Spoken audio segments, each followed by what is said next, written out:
How did you get started with the Catholic Worker? Well, I was in New York. I had been a Jesuit, so I had some kind of, religious, spiritual background. And I was talking with an old friend of mine who was a Jesuit priest in America, and it turned out that week was the 40th anniversary of the Worker, and America dedicated the whole issue to the Worker.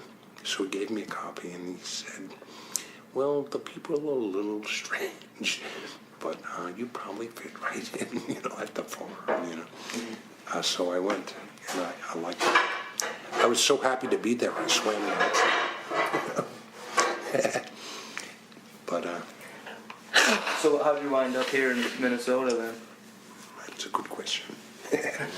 No, the farm that I was at closed, and they opened a new one. I didn't really want to go there, and I was kind of at a point in my life where I thought I ought to have a way to make a living. And I came here and visited a friend who was in alcohol and drug treatment, and found out they had really good training for counselors. So I went back. They gave me money to go, So it was a deal. And I stayed in Minneapolis for 3 years. And then I took my first job at St. Peter's State Hospital, and I rented a little farm with an option to buy. And the second year I bought it, and it became a Little Dipper Catholic Worker Farm. That was a nice place. I was there for, I don't know, maybe 4 or 5 years. Where was that again? St. Peter. Okay. So I've really been around the Worker twice as long as Joel, 40 years. And I really don't know what would have happened to my life if I hadn't found it. I'd go off the deep end probably. But even when I wasn't at the Worker, I always wrote for the New York Worker. And Joel's going to publish one of the articles. You should show him that has a nice history of the Worker. It does. It's called Hospitality for the Mind. Mm-hmm. That was always a big piece of it. Peter wanted to kind of teach people how to live in a saner way, He was prejudiced toward the earth because that's how he grew up. But he used to say there's no unemployment on the land. There's always something to do. Mm-hmm. But, in its heyday, Tivoli, where I was, had goats and chickens, big fields of vegetables, and almost 100 people living together from 90 to a newborn, Mm-hmm. It was a really quite a place. Dorothy said it wasn't a community anymore, it was a village, But she had a sense of poetry, in the 50s when they had air raid drills and you got under your desk and things like that.